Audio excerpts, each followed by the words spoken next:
या देवी सर्वभूतेषु शक्तिरूपेण संचिता नमस्तस्यै नमस्तस्यै नमस्तस्यै नमो नमः।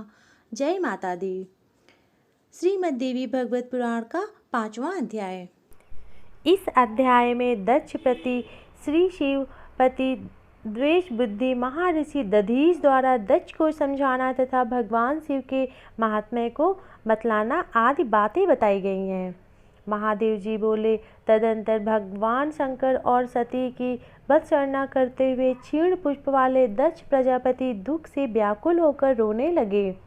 मुनि श्रेष्ठ, दुख से संताप हृदय वाले उस दक्ष को देखकर शिव जी की भक्ति में तत्पर रहने वाले परम ज्ञानी मुनि दधीच ने उनसे यह वचन कहे। दधीच बोले, मोह के कारण परम शिव तथा सती के सत्य को न जान कर रो रहे आप अपने महान भाग्य से ही ये सती आपके घर में पुत्री रूप में उत्पन्न हुई।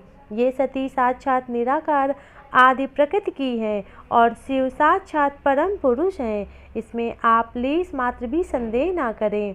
प्रजापति ब्रह्मा इंद्र आदि देवताओं तथा बड़े बड़े असुरों के द्वारा कठोर तप करके जो भगवती उन्हें कभी दर्शन नहीं देती, उन्हें आपने पुत्री रूप में प्राप्त किया है।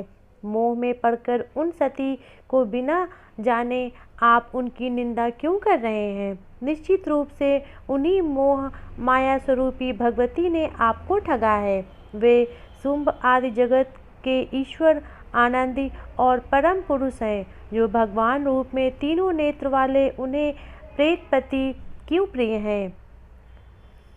दधीच बोले, वे शुंभ पूर्ण नित्यानंद स्वरूपा तथा सभी ईश्वरों से ईश्वर, जो लोग उनकी शरण ग्रहण करते हैं वे कभी भी दुख प्राप्त नहीं करते।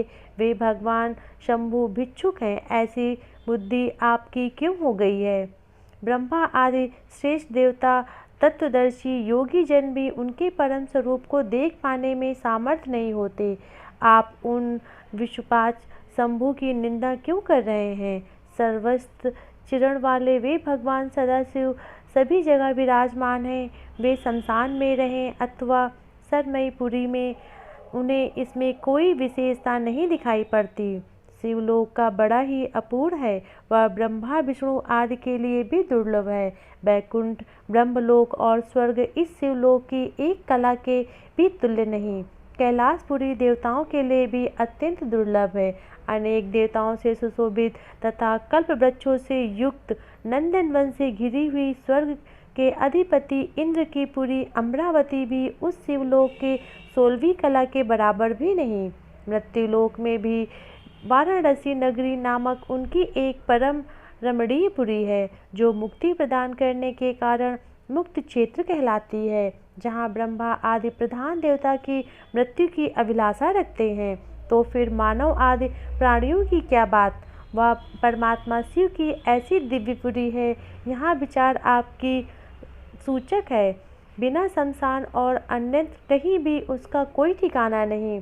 ऐसे सत्य स्वरूप त्रिलोकी देवादिदेव भगवान सदाशिव और साक्षात ब्रह्म स्वरूपिणी महेश्वरी सती की भी निंदा आपको अज्ञानवश कहीं नहीं करनी चाहिए। वे आपके बड़े भाग्य से ही आपके घर पुत्री रूप में प्राप्त हुई हैं। श्री महादेव जी बोले, इस प्रकार तत्वदर्शी मुनि दधीच के अनेक प्रकार के समझाने पर भी प्रजापति दक्ष ने उन परमेश्वरी शिव को अदाचार्य से रहित नहीं माना। वे बार बार उन महादेव के प्रति निंदा सद वचन बोलते रहे। नारद, वे प्रजापति दक्ष पुत्री सती की उल्लंघना करते हुए कहा और रोने लगे, हे वत्स, सती पुत्री मेरे प्राण के समान हो। मुझे शोक समुद्र से निकालकर मेरा परित्याग कर तुम कहाँ जा रही हो? बहुमूल्य शयन करने योग्य सुंदरी पुत्री कुरूपपति के साथ तुम शमशान भूमि में कैसे रहोगी? उनका यह वचन सुनकर मुनिश्रेष्ठ दधीच ने अपने हाथ से उनके नेत्रों से आंसू पोंछते हुए तथा प्रिय वचनों से उन्हें सांत्वना प्रदान करते हुए पुनः कहा। दधीच बोले, ज्ञानियों में श्रेष्ठ प्रजापति, आप मूर्खों की भांति क्यों रो रहे हैं? महात्मा देव शंभु को सर्वज्ञ रूप में जानकर भी आपका अज्ञान नष्ट नहीं हुआ। यह बड़े ही आश्चर्य की बात है।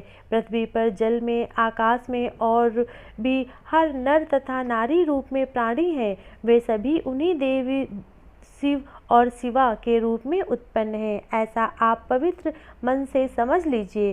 प्रजापति, आप इन महेश्वर को यथार्थ रूप में साक्षात अनादि परम पुरुष के रूप में जान लीजिए और इन सती को त्रिगुण परम प्रकृति के रूप में भी समझिए। इस परमात्मा सती को भाग्यवश अपनी पुत्री के रूप में तथा विश्वेश्वरी शिवा के पति के रूप में प्राप्त करके भी यदि आप अपना सौभाग्य नहीं मानते तो विधाता के द्वारा ठगे गए हैं। आपको बहुत संताप होगा। प्रजापति, इस सच्चाई को सुनो। शोक से व्याकुल तथा कल्याण की इच्छा रखने वाले तुम सती के प्रकृति के रूप तथा शिव के परम पुरुष को जान लो। मुनिश्री, आप यह सत्य कह रहे हैं। मेरी पुत्री सती प्रकृति रूपा है और शिव की सनातन पुरुष तथा तीनों लोकों के ईश्वर हैं। मुनिश्रेष्ठ, यह सुनकर भी मेरी बुद्धि दृढ़तापूर्वक वैसी नहीं हो पा रही है। महेश्वर से बढ़कर दूसरा देवता नहीं। सत्य बोलने वाले ऋषिगण भी यद्यपि यही कहते हैं, फिर भी शंभु ही सर्वश्रेष्ठ देव हैं, ऐसा मेरा निश्चय नहीं है। मैं जिस लिए शिव की निंदा कर रहा हूँ उसका कारण सुनिए। पूर्व काल में जब मेरे पिता ब्रह्मा जी ने प्रजाओं की सृष्टि की, तब 11 रुद्रों का प्रादुर्भाव हुआ था।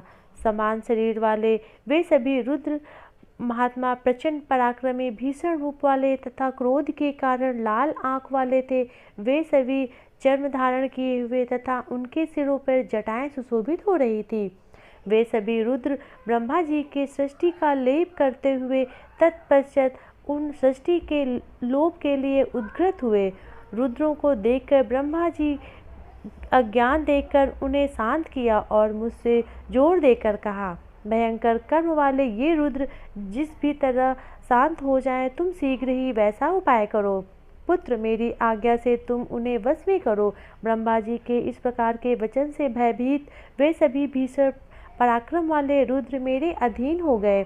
उनका बल तथा पराक्रम क्षीण हो गया। महामुने, उसी समय से मुझसे शिव के प्रति अनादर भाव उत्पन्न हो गया। मेरी आज्ञा के अधीन रहने वाले प्रचंड पराक्रमी ये रुद्र जिनके अंश से उत्पन्न है, मेरे समक्ष उनकी क्या श्रेष्ठता है। मेरी पुत्री सती रूप तथा गुण में जिस प्रकार की है उसे तो आप भली भांति जानते हो, तथा मैं आपसे क्या कहूँ। क्या मेरी आज्ञा के अधीन रहने वाला शिव उस कन्या के योग्य वर हो सकता है। सत्यपात्र को दिया गया दान पुण्य और यश बढ़ाने वाला होता है, इसीलिए बुद्धिमान पुरुष भी चाहिए कि योग्य पात्र देखकर ही उसे अपनी कन्या प्रदान करे। महामुनि, बांधवों के साथ लेकर वर के रूप में स्वभाव तथा कुल से परस्पर विचार करने के बाद ही पुरुष को अपनी कन्या को देता है। उन्हीं सभी बातों पर विचार करके मैंने पूर्व में सती के स्वयंवर की कुल की सील से रहित उस शिव को आमंत्रित नहीं किया था। सुनिए, मेरे मन में जो कुछ भी है उसे आपको साफ साफ बता रहा हूँ, जिससे अंश में मेरी आज्ञा के वशीभूत ये महारुद्र उत्पन्न हुए। वह शिव जब इस साथ मेरे साथ आता रहेगा तब तक मैं उसके प्रति ईर्ष्या रखूँगा। यह सच कह रहा हूँ। जब ये शंभु उस विशेष का फल प्रदान करने में सामर्थ्य हो जाएगा तभी मैं उसकी पूजा करूँगा। यह मेरी दृढ़ प्रतिज्ञा है। दक्ष का यह वचन सुनकर वे मुनिश्रेष्ठ दधीच अपने मन में सोचने लगे कि भवानी तथा शिव ने इस महामूर्ख प्रजापति दक्ष को निश्चय ही अपनी कृपा से वंचित कर दिया है। जो लोग मन, वाणी और कर्म से सती और माहेश्वरी का आग्रह कर लेते हैं, वे मोह में पड़ जाने के कारण उन्हें भली भांति जानने में सामर्थ्य नहीं हो पाते तथा यह समझना भी मुश्किल हो जाता है कि कौन मुक्ति प्राप्त कर लेता है। मुनि ऐसा सोचकर और फिर बिना कुछ बोले मुनि दधीच अपने आश्रम को चले गए। उसके बाद दक्ष प्रजापति दुख से बार बार लंबी सांसें लेते हुए अपने भवन में प्रविष्ट हो गए। इस प्रकार श्री देवी महापुराण का 5वां अध्याय समाप्त हुआ। जय माता दी।